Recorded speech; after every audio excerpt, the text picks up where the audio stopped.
Hello, everyone. Welcome back to Skeptical Inquirer Presents.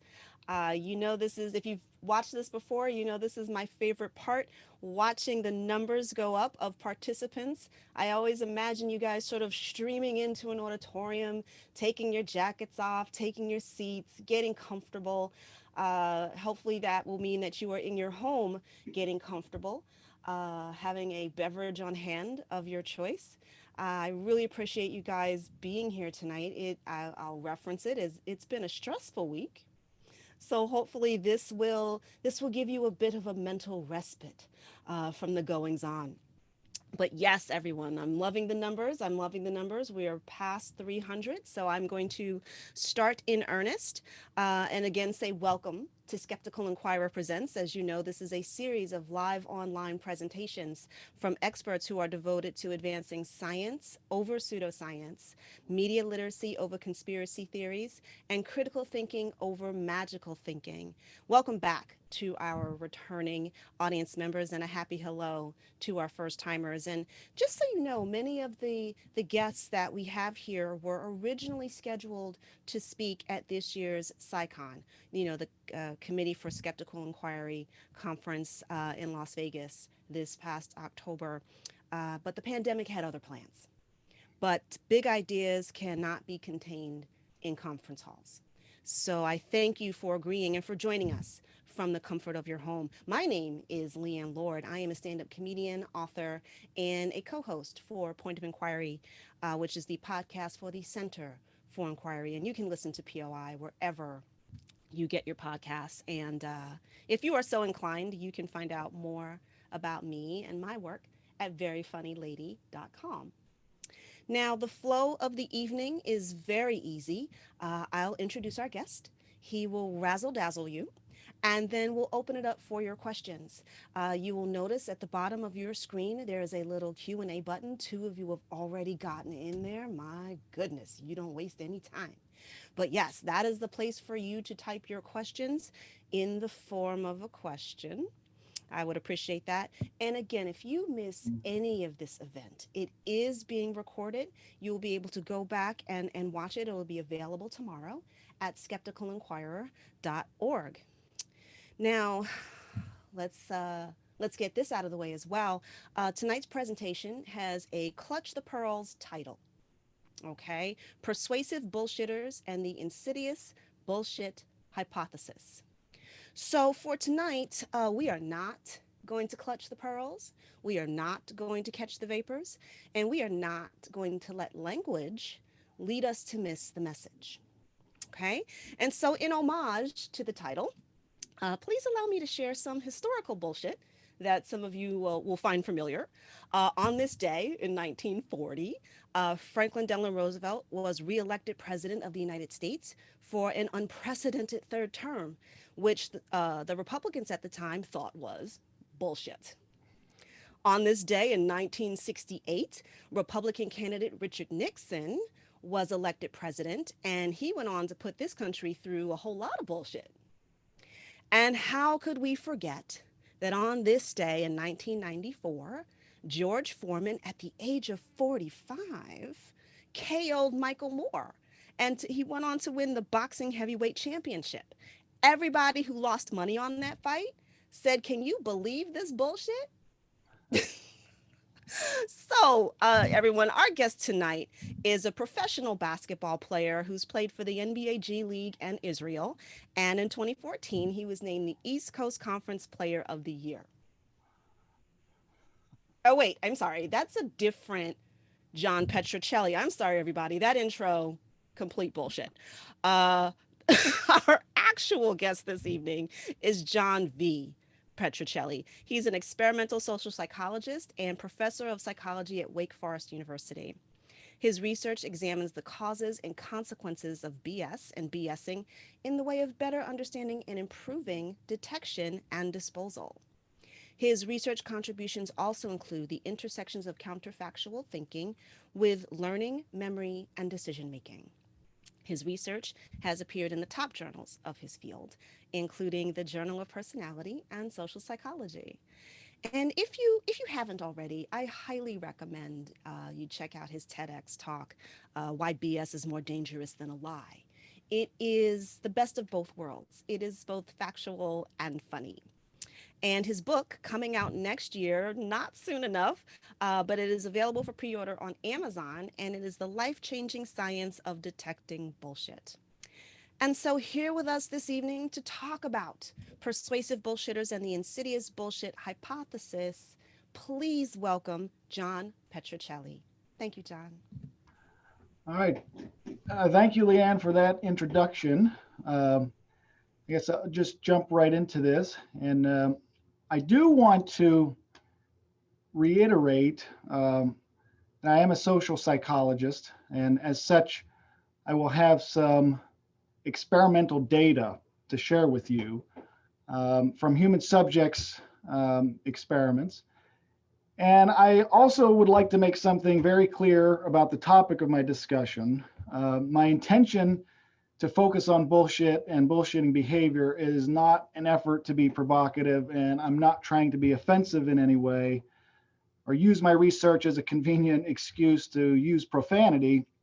And I'm not trying to be cute, nor am I trying to be ugly with my research. In addition to their everyday use, the words bullshit and bullshitting are now technical terms as used here and in psychology and philosophy. And furthermore, there just happens to be no better word for the pervasive and insidious behavior of which I study. So my talk this evening is really about, in my mind, the way I think about it is it's about our beliefs. The things that we believe to be true are the most fundamental things to our decisions. What my beliefs are based on make a big difference, right? And so, are they based on truth? Are they based in facts, data, evidence, or some type of established knowledge? Or are they based on lies and, well, bullshit? So we hold beliefs, some rational, some strange about ourselves and our families, our friends, of course, our society, people around us, beliefs about what things are and how things work, maybe in politics, religion, or environment. Um, and our beliefs can serve as a moral compass, guiding our relationships with others and motivating our behaviors in affairs large and small. And of course, our thoughts and feelings, our actions and reactions respond not to the world as it actually is, but the world as we believe it to be. So the reality is that beliefs are based on oftentimes on bullshit. And this is why I feel that a deeper understanding of bullshitting might just be one of the single most important intellectual and social issues that we're facing at the moment. And I really believe that altering the concern for truth, what is said and how it's being said, are likely to be the most straightforward and most significant means of improving the integrity and impact of empirical knowledge. Of course, there is a great struggle against bullshit today. And as philosopher Harry Frankfurt noted well over 30 years ago, most people are rather confident of their ability to recognize bullshit and to avoid being taken in by it. So the phenomenon has not aroused much deliberate concern nor attracted much sustained inquiry. In consequence, we have no clear understanding of what bullshit is, why there is so much of it, or what functions it serves. So my talk this evening is but one response to one of Frankfurt's most important claims, and I hope that the data I share with you are a few breaths of fresh air. So right off the bat, I want to also say that the word bullshit, it's often used quite loosely to describe many different things. If someone shorts us change for $20, we might say, gee, that's bullshit, or when we've forgotten our umbrella and it begins to rain, we may feel similarly and say, that's just bullshit. But that's not what I'm talking about. Bullshitting simply involves communicating something with little to no concern for truth, fact, or evidence. Um, Also, what I'm talking about can be referred to as Frankfurtian bullshit, named after Harry Frankfurt, the philosopher who first defined the term, which involves intentionally or unintentionally, consciously or unconsciously, communicating with little to no regard or concern for truth, evidence, or established knowledge. So, how does this behavior look in practice? Well, it might involve using rhetorical strategies to, designed to disregard truth altogether, or disregard evidence, establish knowledge. It may be used to exaggerate or embellish one's knowledge, or their competence or their skills in a particular area, or talking about things of which one knows nothing about in order to maybe impress someone, fit in with them, or to influence or persuade others.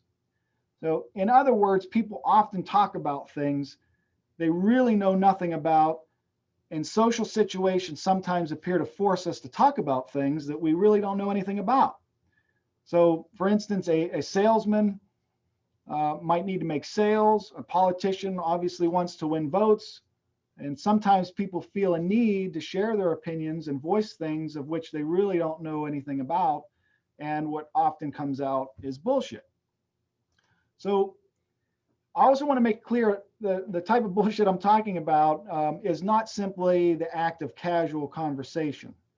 And it's also not lying. There's often a confusion with lying, but by definition, the liar actually knows and cares about the truth, so the liar can tell a successful lie. But the bullshitter doesn't care to know the truth. He isn't paying attention to it, doesn't even try to know. Now, what the bullshitter says is not necessarily incorrect, like that of the liar. And in fact, sometimes what the bullshitter says is correct. But even he wouldn't know it because he isn't paying any attention to truth or genuine evidence for the claims that he's making. So although both the liar and the bullshitter are both deceptive in their appearance of being concerned with the truth and evidence, the liar is concerned with it, but the bullshitter is not. Okay? As such, bullshitting has more to do with one's intention and less to do with the actual content, as well as the how or the why versus the what. So, for instance, if Plato here says, "Look, guys, Pluto is a planet," and he knows perfectly well that it is not, then Plato is lying. Okay. And from the comment made here by this unknown character, we can see another distinction between that of lying and bullshitting emerges. So that being the typical social reaction to the liar. People tend to react to the lie with a much stronger disdain and contempt than they do bullshit. Okay? But in the case of Plato bullshitting, he may still say, "Look, guys, Pluto is a planet," but here he doesn't really know what he's talking about to know whether or not what he says is actually true or false. Okay? So, and now the social reaction you can see is typical. It's relatively less disdainful and contemptuous than we would say that for a response to lies. And in the best case scenario would be if Plato persists in, let's say he persists in his claim. He says, "Look, guys, Pluto is a planet, but there is a clear and evidence-based communicating, which is the antithesis of bullshitting, right?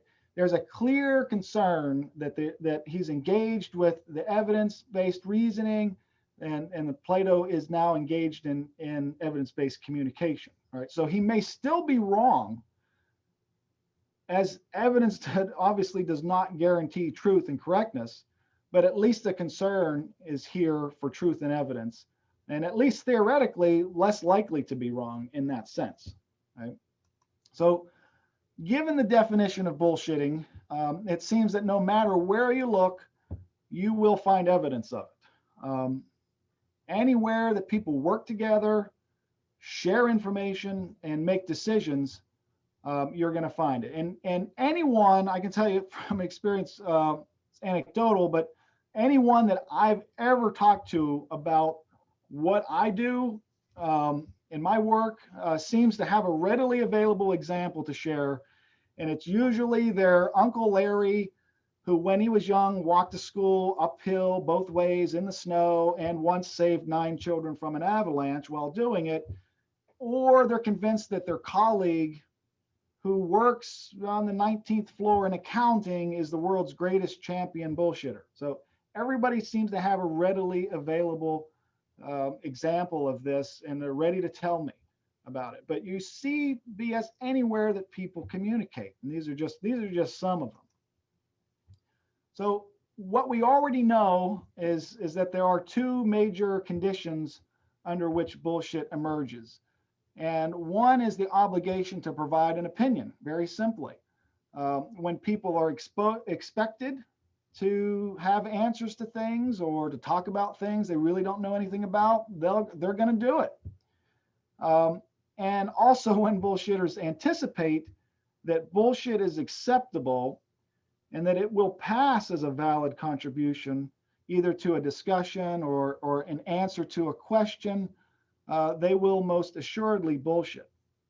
So this happens most readily. We can tell from the research that this happens most readily when bullshitters believe that the audience already agrees with their positions or points of view, or when they don't expect anyone to hold them accountable to evidence-based reasoning and communication, such as other people who would otherwise know what they're talking about. So also, interestingly, with one's level of knowledge, obviously would impact bullshit, bullshit behavior and the tendency to bullshit. So it should be attenuated as knowledge increases, right? But that's not always the case, because if one's audience is expected to know less than the expert, then the expert may engage in bullshitting again, because in such cases it's going to be relatively easy for that expert to get away with bullshit, which, not bullshitting takes effort. Finding the truth and finding evidence to support one's claims, it takes work. And even experts are sometimes unwilling to do that. So knowledge is not a panacea for avoiding bullshit. Now, one of the many, many places in which you can find bullshit is that surrounding the stock market. I thought I would give an example of this that kind of encompasses both of the main conditions in which bullshit emerges. And here I think you can really see the potency of it and its potential consequences. So this is just a quick graph of the S&P 100 index from 1991 to 2009. And this includes most of the top 100 kind of stable stocks, okay? And here what you see in the orange slope here and performance is the same over the same time frame. You see a hedge fund known as Fairfield Century Limited. Okay, now a lot of smart people and wealthy people invested in this hedge fund and others like it. In fact, I believe over 4,800 smart, educated, and sophisticated investors did so. But all of these investors, every single one of them, lost a total combined $18 billion in investments, over 3.5 million on average, all to the manager of the hedge fund. You might remember him. His name is Bernard L. Madoff.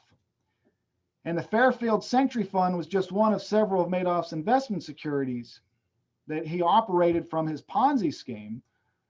And initially, it required investors to put $100,000 minimum investment in. And it was advertised as like a way to tap Madoff's trading expertise and his use of the so-called algorithmic technology. And its marketing prospectus basically promised low volatility and steady returns, and boasted a 12% annual return that you can see right along here throughout those years. Now, the reality is anyone really can launch a successful Ponzi scheme, as long as you can promote the facade that you know what you're doing and talking about and persuade people to keep their money in a scheme, which won't be hard to do if you're able to give them back 10% of their cash and pretend it's real profit on the investment. If you do those things, you can run a successful Ponzi scheme. I don't advise it, but you can do it. And I just want to say, it does not take a wizard level bullshitter set of skills to generate nonsensical explanations for performance growths like this, to persuade masses of people to give you large sums of money when you can demonstrate, at least temporarily, that you can capitalize on their investments. And that's all a successful Ponzi operator really needs. And Madoff's scheme began to deteriorate, however, once investors requested a total of $7 billion, and he only had $3 million left in the bank to give back. But before the Ponzi scheme blew up, Madoff, as you would expect, was obligated from time to time to explain why his funds performed so well. And he claimed to achieve returns by using what he called a split strike conversion strategy. This allegedly involved purchasing a combination of blue chip stock shares in the S&P 100 and S&P 500, and then insuring the stocks with put options that gave him the right to sell an asset at a specified price at a specified date. And in this way, he hid all of his footprints in his stock trades, which weren't actually occurring. There were no investments in stocks in this Ponzi scheme, right? So, and it worked for like 18 years, okay? But securities industry executive and forensic accountant Harry Markopoulos wasn't buying Madoff's claims because they didn't even make sense. So with Madoff's alleged strategy in combination with the performance records, Markopoulos discovered dozens of red flags. And among them that should have been incredibly salient and obvious to most any investor was the fact that Madoff managed to continue racking up steady returns of 1% a month with a consistent average return of 12% a year, no matter how many fluctuations there were in the S&P 100 and 500 market indices, no matter how much they moved up or down. So Madoff claimed that his returns were market driven as well.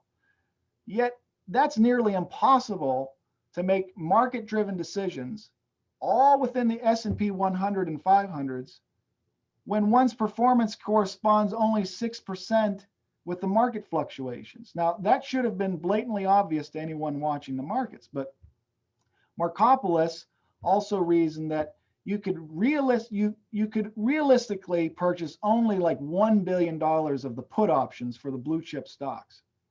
Okay, and at various times, Madoff would have needed like 50 billion of these things to protect his investments, far more than existed in the system. So although Markopoulos alerted U.S. Securities and Exchange Commission 3 different times, no one would listen to him. And no one really wants to believe their money is tied up in a load of bullshit, much less carefully and look at the scoreboard and the box score, especially when they appear to be making 12% returns on investments annually, all of which only made it easy for Madoff to snow any investors who might inquire about the methods of his incredible performance, all of which was an illusion. Okay. So much of the work that I will talk about this evening focuses more squarely on the potential consequences of bullshit. So I would like to tell you a little bit about 5 experiments that I conducted in my bullshit studies lab at Wake Forest University and that are relevant to Frankfurt's original speculation. In Frankfurt, he suggested that although bullshitting may be evaluated less negatively than lying, bullshit might be more damaging to society than the lie. So Frankfurt never really explains precisely why this might be the case beyond the fact that the liar has some concern for truth, and some concern for truth is better than no concern, and perhaps there's more bullshit in society than there are lies. Okay? So I sort of took a look at this and look at the very first part. So the very first experiment was rather simple, and it was designed to simply answer the question, how is bullshitting behavior evaluated relative to lying? And was Frankfurt right that people evaluate bullshit less negatively than lies? And if so, why might that be the case? So the first experiment, my participants simply read a scenario. They read a scenario about Tom the bullshitter or Jim the liar. Okay. And Jim and Tom are engaged with other people in conversation about the advantages and disadvantages concerning daycare for pre-kindergarten children. Okay. And after they read the scenario about the discussion, they learn that Tom was bullshitting, but he says the same thing that Jim says, but for whatever reason, Jim was lying. And I measured several mediators. I thought of these as potential reasons why, if any, evaluation that may differ between Tom the bullshitter and Jim the liar, why that might be. So we looked at ignorance, deceptive intentions, dishonesty, ulterior motives, all the way to appearance of being knowledgeable. Then finally, of course, we measured the attitude, the evaluation of either Tom or Jim. Okay. Our results showed that Tom, the bullshitter, was rated as significantly more ignorant, all right, than Jim the liar, all right, but that Jim the liar had significantly more deceptive intentions, was viewed as more dishonest, as you would expect, and possessed more ulterior motives. Right? But Tom the bullshitter was also more likely to be viewed as simply expressing his opinions and attempting to appear knowledgeable. So importantly, our participants also viewed the bullshitter as relatively less negative overall to the liar. So simply expressing one's opinion appears and trying to appear more knowledgeable than one really is, or being viewed as ignorant, appear to be not as bad as being viewed as dishonest or intentionally deceptive. So the main takeaway here is that social perceivers do differentiate bullshitters from liars, and this subtle difference in deception tactics appears to be meaningful to them. Okay? So next, in a second experiment, we wanted to know whether or not bullshit has substantial influence on attitudes and beliefs. Okay? How detrimental or beneficial might bullshit be when examined in light of a traditional persuasion paradigm? So in this experiment, college students were told that there's a new policy being considered by Wake Forest administrators that would require seniors to pass a comprehensive exam in their major area in order to graduate. And students were told that we were really interested in surveying their thoughts and opinions. And as you might expect, students really hate this idea. They hate the comprehensive exam policy. Okay? But we gave them a persuasive attack that described the desirable outcomes of that policy. And they were formed in terms of arguments that were strong versus weak. And these have been used throughout the decades since Petty and Cacioppo's early work on the elaboration likelihood model. And so these are tried and true strong and weak arguments. But what we did, our important manipulation, was that we framed the same strong or weak arguments with either bullshit frames or evidence-based frames. And they just served as simple lead-ins to the very same arguments. So the bullshit frame for some sentences said, well, I'm really not concerned with the evidence, versus I'm really concerned with the evidence. And then everything else was the same in terms of the arguments. The participants then completed a quick thought listing task, and then we measured their attitudes. Okay? So our analysis in this particular experiment clearly showed evidence of the traditional argument quality effect. But this only happened with evidence-based frame condition participants, which traditionally suggests a sort of queuing, I guess, of what we call the central route processing, whereby persuasion can occur when arguments themselves are compelling, when there's a difference between strong and weak. So only these participants appeared to notice the difference between strong and weak arguments. However, the lack of a traditional argument quality effect within the bullshit frame condition suggests that bullshitting may cue what we call peripheral route processing, whereby persuasion can occur when peripheral cues like argument length or maybe the attributes of the communicator appear compelling. Okay? Now, from another angle relative to the evidence-based frames, bullshit frames appeared to weaken the potency of strong arguments, yet strengthen the potency of weak arguments. So this to us was quite remarkable, given that the arguments themselves are the very same, and they only differ in what they signal to the receivers of the arguments regarding the intentions of the communicator as they pertain to their concern for truth and evidence. Okay? So theoretically, there really are there are other models, but the one that I like to use for this work is known as the elaboration likelihood model. And there are two general routes to persuasion, of which the route depends on things like one's ability, their opportunity, and mental resources that they have at the moment, as well as their general motivation to think about the content of a message. So when people follow what we call the central route, because they have both the ability and they've got the motivation to think about a persuasive communication, as you would expect, they tend to listen carefully and they think about the quality of the arguments presented. But when people follow the peripheral route to persuasion because they are either not motivated or they lack the capacity, they may be swayed by peripheral route cues or superficial cues like the source's credibility, the source attractiveness, nonverbal cues, the number of arguments in the message, those types of things. So in another experiment, and I want to tell you, first of all, this time we started out with a different attitude object in this third experiment. We used extending the spring break to 2 weeks, and students usually like that idea. So this time, lower scores on the attitude measure indicated more persuasion. And that is because they liked the idea, and then we attacked them with a persuasive attack that described the undesirable consequences of this potential policy.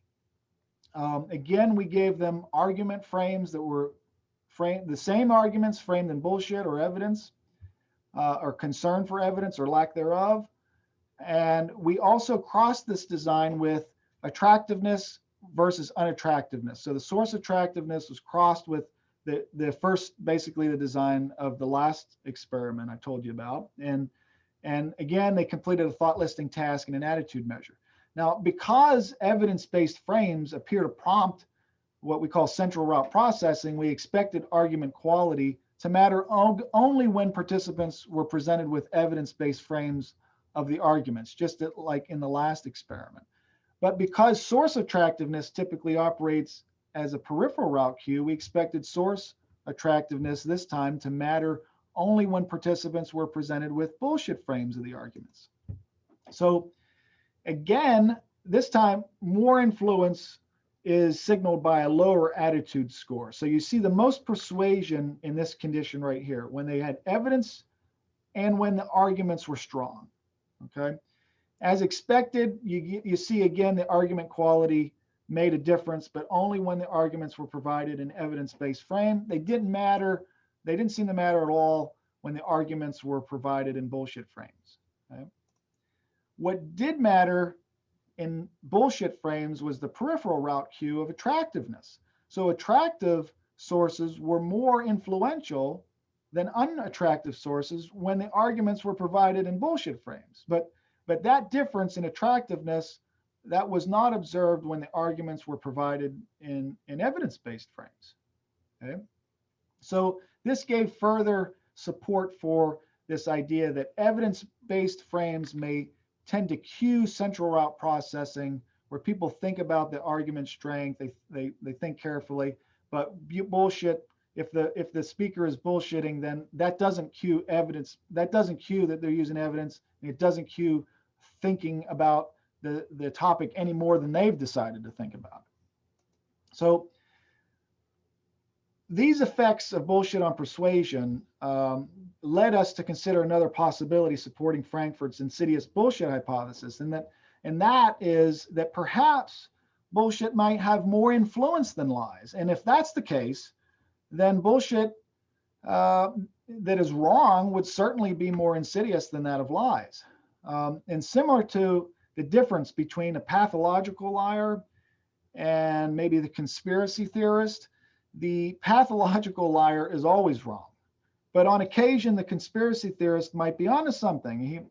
He might be correct. So we developed this dismissal hypothesis to explain why this may happen and why there may be this difference. And we think that people dismiss the liar more readily and easily than the bullshitter when they are told or when it's been revealed to them that they have been lied to, because that is necessarily wrong. Then that information is wrong. But again, what the bullshitter says isn't necessarily false. So subsequent influence of bullshitters should be greater than that of the liar, if that's the case. So there is this really interesting effect in cognitive psychology called the illusory truth effect. And sometimes it's called the repetition-induced memory effect. And when something is perceptually fluent, it is more easily and mentally processed. So if we've seen something before or we've heard something before, it's easier to recognize when we hear it or we see it again. And it's easier to mentally process that information. We don't need as many cognitive resources to do that. So we often take the relative ease or that subjective ease that we feel to signal things like truth, even though that may be wrong. Okay. What appears to happen is that an initial exposure sets a contrast with new information, not previously processed. Okay. And then that previous information is relatively more perceptually fluent, all right, than the new information. This difference in perceptual fluency is then confused for truth. And so when I first learned about the illusory truth effect, I thought, cool, this is that effect that when you hear something 16 dozen times, you begin to believe it's true. But no, it doesn't take 16 dozen times. It only takes one time. It is true that the more times you hear something, the more you might believe it's true, but it only takes one time to see evidence of change in that perception. Okay? So with the traditional illusory truth procedure, we asked relative to lies, well, what effect might bullshit have on the illusory truth effect? So recall that bullshit is not necessarily false. And furthermore, I've already demonstrated that people clearly differentiate between bullshitting and lying, and they evaluate it differently. But it also has an effect on attitudes and influences, the effect of persuasive attacks. So does bullshit influence what we believe to be true? In this experiment, we used a traditional illusory truth paradigm. We asked participants to first tell us how interesting 66 different on 66 different trials, 44 different statements. Just how interesting are they? That was used to get an initial exposure of some of these ideas.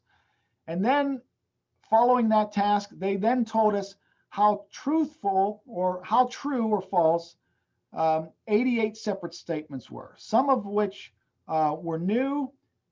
22 had been displayed once prior, 22 had been displayed twice prior, and half were true, half were false. The important manipulation here was that the experiment included telling participants either before or after the interest rating task something about the instructions given to the alleged authors of the statements before they even stepped foot in the study. So 1/3 of our participants were told, well, the author was instructed to complete a list of statements, and by the way, half of them are true, half of them are false. Another author condition was they were told basically to lie, and that they knew half to be true and half to be false. But then in the bullshitter condition, they were told half of them should be true, and then the other half, who cares? Who knows? They don't need to know they don't need to care if they were true or not, which they could be true. Right? These are some of the statements that we presented with them. All of these are obviously false, but we went with things that were usually less, had a recall rate of less than 15%. So they were relatively difficult, actually. Again, some of the items were true. Some had been exposed once, two, or three times when they rated the truth of each statement. And we're also interested in whether or not it matters that you know either ahead of time or that there are things that only afterwards, after you learn that somebody has bullshitted or lied to you, whether or not that matters. So among our participants informed of falsity before the initial exposure, they did not differ in their illusory truth effect at all, as their conditions pertained to the three different authors, whether their statements were framed as objective, honest, liars, or bullshitters. All right.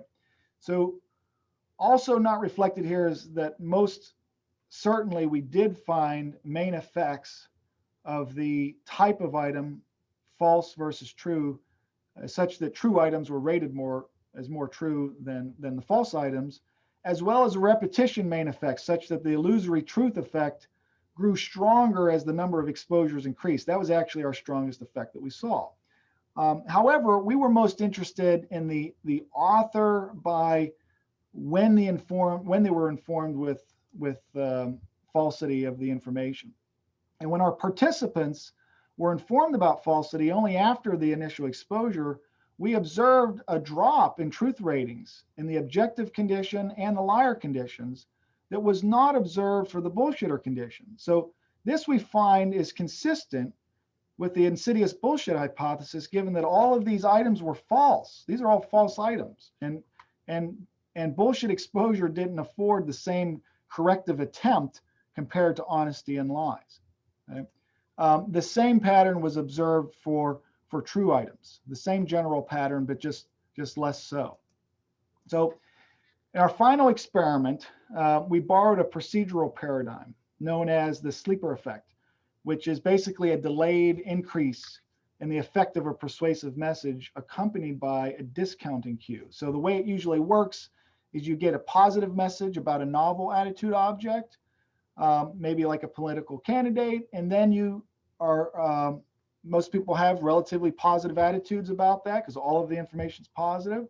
And then a negative message about the source appears, the source of the earlier message appears, and people tend to discount that information or factor it in. They discount their attitudes, I should say, in the downward direction. So they are now less positive, okay, as you would expect. However, with the passing of time, there's an increase in persuasion such that the attitudes are now more positive. So the sleeper effect is usually explained as a differential decay in memory, that people forget the discounting cue sooner than they forget the initial persuasive message, such that the initial message retains a more persistent hold on attitudes. So this experiment, very simply, we presented people with a new gluten-free pizza, and we told them all kinds of nice things about the pizza. Chow's gluten-free pizza. But then we gave them either no discounting cue, a lie discounting cue, or a bullshit discounting cue. I'll show you in a second. But the placement of the cue, either coming before or after the persuasive advertisement, was also manipulated. And we measured attitudes immediately, and then we measured attitudes again about 2 weeks later. Okay? So here's the ad that we gave them about Chow's Pizza, all of this nice stuff about how great it tastes and the nutrition value and everything. And then right after that, we gave them this message that was allegedly from a consumer protection agency. And we said that the health claims of Chow's Pizza are unsubstantiated. They've never been tested by a nutritionist. And we either told them that it's a complete lie, or we used the term flim-flam for the bullshit condition. And we told them specifically where the two lies were and where the bullshit was. Okay.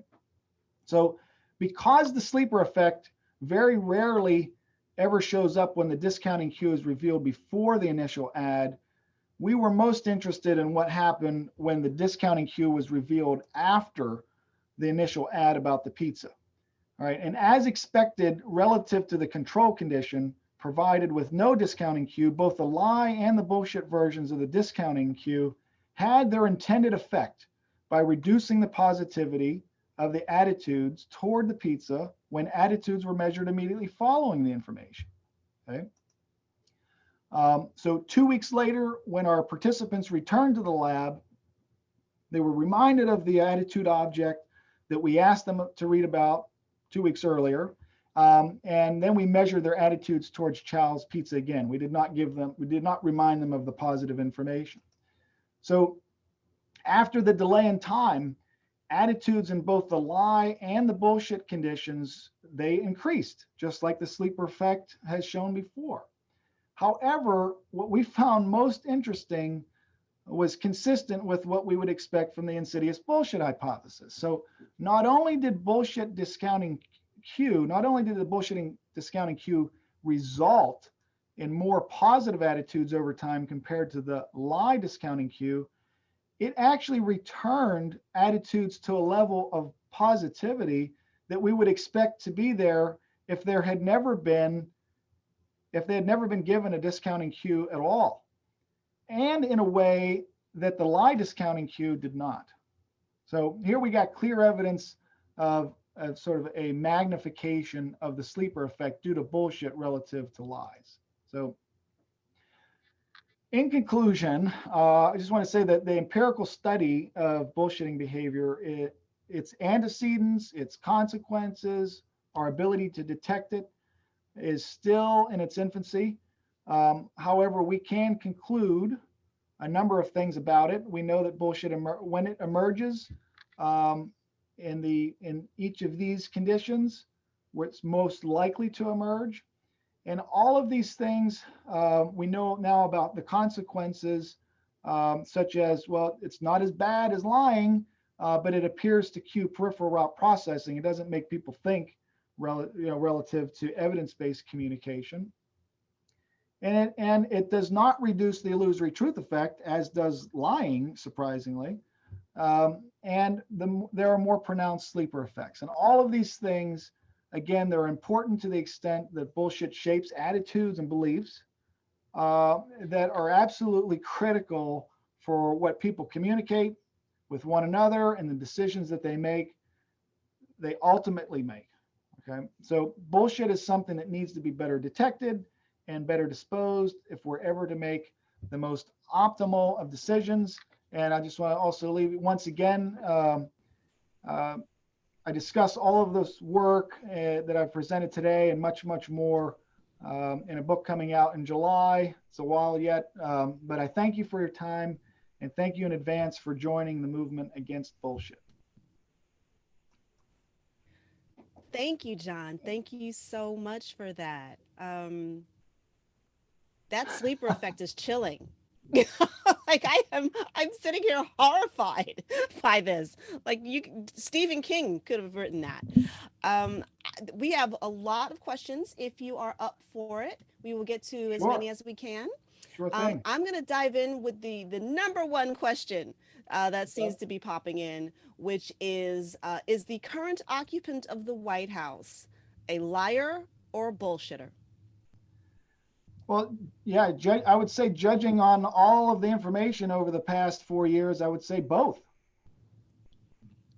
I Yeah. mean, it's clearly a mix of both. But I think, I mean, there's certainly evidence. Actually, there was proceedings in a National Academy of Science paper that Pennybacher brought out about a year ago that showed that actually our last few presidents had significantly higher, significantly lower cognitive processes and analytical scores, cognitive analysis scores in the content or the transcripts of all of their speeches. So it is a relatively new trend, I think, that I wouldn't say is specific only to Donald Trump. So certainly we have a lot of evidence from politicians that both, they lie and bullshit. So they're both pretty rampant up. But I would usually lean, and I mean, I'm biased, of course, in thinking that there's probably, because it's easier and people get away with it much more easily than they do lies. I mean, if people lie, they might be fired, right? They might be fined, or they might be put in jail. But if somebody bullshits, usually we shrug it off and we don't think it has much of an effect. And to the bullshitter, oftentimes there's positive consequences or positive benefits to society. It might be negative, but gee, I mean, with some good bullshit, you might be, next thing you know, you might be CEO of a company or maybe even president. Frightening, very frightening indeed. Um, I was, while I was listening to you, I was reminded of a popular game when I was coming up called Boulder Dash, where you won if you could make someone believe your definition Yeah, of a word over someone else's, and I'm embarrassed to say I was really good at it. yeah, So maybe I it's a should run. skill. It's a skill. No, it absolutely is a skill. Another one of the questions that's coming through quite loudly here is when you mention attractiveness. Just to clarify, is that the attractiveness of the person who's bullshitting and or lying, or and if that is the case, how are you measuring that? Yeah, so we picked in our experiments pictures from the Chicago face database that have been normed with like thousands of raters. And so we picked the most attractive male and female to present to participants, and as if the arguments came from those students. And so, yeah, so that only refers to the attractiveness or relative unattractiveness as rated by thousands of norm subjects. So that is typically, it doesn't always, sometimes attractiveness does cue central route processing. If for whatever reason it gets people to think more deeply about the quality of the arguments, then it acts as a central route cue. But typically people use attractiveness as a peripheral route cue, and so you typically get more movement in attitudes in response to attractive communicators as opposed to unattractive communicators. Of course, there's variance in all things, but that's the tendency. We have a question here. What Many questions. What is the intersection of? Oh wow, you guys are typing so fast. What is the intersection of the bullshitters and the bullshittees?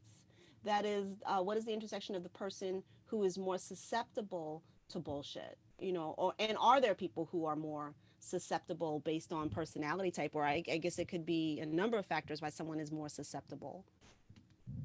Yeah, so I've got a number of studies that look at that. One of the strongest factors happens to be your own attitude. So bullshit detection and reactions to bullshit tend to be rather positive if the bullshitter appears to have an attitude that happens to align with your own. People usually think that's pretty good stuff. So Gordon Pennycook and others looked at this early on how well or how profound people rated like senseless statements, like something like hidden meaning transforms unparalleled abstract beauty, and which means nothing. Okay, but some people find that to be very profound. And so I took those same statements and just matched them with political leaders from the right and the left. I did another study where I used statements about innovation and sounded like things that politicians might actually say. And what I found was this beautiful crossover interaction where those on the left thought that if the bullshit came from the left, that it was good stuff, but it was bullshit if it came from the very same statement came from the right. And the same, vice versa for participants who had a conservative political orientation. So that's the first one. But also, if the communication of the people in the conversation cues to the individual that, hey, this is an acceptable form of communication. So and this is unpublished data, but have like these mock chats going on with multiple people where we've programmed everything. The participants think that they're communicating with like 3 other people, and they're always last to speak. We told them, oh, because you came late to the study, which we used a little subterfuge there. We told them you're going to go last. And so if the other alleged participants are speaking with, high level evidence-based reasoning communication, then the bullshit levels dropped. But if the gloves were off and anybody could seem to say whatever they wanted without any, connection to facts and truth, then you got high bullshit scores. So the atmosphere that's going on at the time signals whether or not it's an acceptable form of communication. So there's lots and lots of factors. We really don't know enough about the behavior, which is surprising to me. I'm trying to get more people interested in studying empirically the behavior of bullshitting, because it just seems to me such a pervasive and ubiquitous behavior, but we really don't know much about it empirically. It's sort of it escaped the empirical examination for many years. I don't know if Lena Petrocelli is any relation. Yeah. Oh, well, awesome. Yeah, my, uh, my my greatest bullshit detector. this question should be good for you. Are Americans more or less bullshitters than other cultures or countries? And Yeah. I don't know. Does our American exceptionalism, which is bullshit, extend to this and is Yeah. actually true? Uh, I'm not even going to touch that. We have no clue. Okay. I would imagine there would be differences, maybe in detection and the amount of the behavior, but there's really no conclusive data on that at all. There was one study, it was an unpublished study that started to look at it, but I really wasn't sure that it's really not, to be honest, it's not really worth reporting because of the methodological problems with the study. So we really don't know. Excellent question, but Um, unfortunately, we don't know. Yeah. I have so many more questions, and this one's a good one. There are a lot of questions about media, but I'll save that for just a second. Have you done research on confronting bullshit? Like how does the bullshitter react? Is there sort of like, are you seeing anything like a doubling down, or or going straight to anger? And I know you have talked about this. Yes. Yeah. The only data I've got is anecdotal and and personal, but yeah, no systematic data on how people react to calling bullshit. I think Carl Bergstrom has put together a very nice sort of set of rules for calling bullshit, but even those rules and their ability to either reduce bullshit or to reduce the likelihood of doubling and tripling down on bullshit hasn't been tested yet. I think they are good rules, but I can't say that empirically. There's just no data to support it. Okay. In terms of the media, either being purveyors of or being susceptible to, and I guess this then comes to all of us, how do we protect ourselves from the bullshit? Like what are some methods where we go, oh, wait a minute, that's not Yeah, right. yeah. There are literally thousands of books on critical thinking, and I've looked at about half of them. And I think that is asking questions is a huge cornerstone to critical thinking, and not assuming that just because you heard something once before is correct, obviously, and treating ideas like ideas and asking questions. Who is saying this? What exactly are they saying? Usually, if you ask people to simply clarify what it is they're saying, oftentimes they'll take a couple of steps back and start to clean it up. So you immediately reduce bullshit, okay, that way. But if then you start to ask follow-up questions and they don't look at you like you're from Mars, and don't completely stop the conversation, because some people are defensive and do have various negative affective responses when you call them on their bullshit, because it's not something that people are used to. No. Um, Especially in the United States. I mean, culture in which I was born and raised, I know that people are not used to doing that. It's just like, oh, Joe's bullshitting. It's not. He's not usually confronted with that. So when it does happen, people don't know what to do, and you have a range of responses. I mean, it's rare that we just give people all kinds of counter arguments and good facts, and they change their minds immediately, right? That almost No, never no, happens. no, almost never. Almost Yeah. never. So Cool. yeah, good question, and it's another thing that needs to be studied empirically. There's a lot of really good speculations on it. And I actually think they're right. Like Peter Boghossian has a really nice book on conversations, like difficult conversations, and has a lot of great ideas. But I don't believe these have actually been studied empirically, and Mm. that's what needs to change if we're ever going to start winning this battle of ideas and the battle against bullshit. Well, John, I want to thank you for being a guest today and for your presentation and for correcting my colloquial use of bullshit and actually making the distinction of what it is and that it is different from lying. And again, if you've missed any of this and you want to go back, it is recorded. It will be available on the website tomorrow, skepticalinquirer.org. I also want to remind you that John's book, The Life Changing Science of Detecting Bullshit, is coming out next year. And our next talk in the series, I've missed you guys so much. So much time went by since our last one. But our next talk is on November 19th. Bob Nygaard, I hope I'm pronouncing that correctly, will be with us and talking about combating fortune telling fraud. So you see, we have a theme here. But thank you all for coming. John, thank you very much. And a special thank you to Skeptical Inquirer and to my tech guru, Mark, who makes all of this happen. Thank you, everyone. Good night. Thanks, John. Have a good All right, night. thank you. Bye.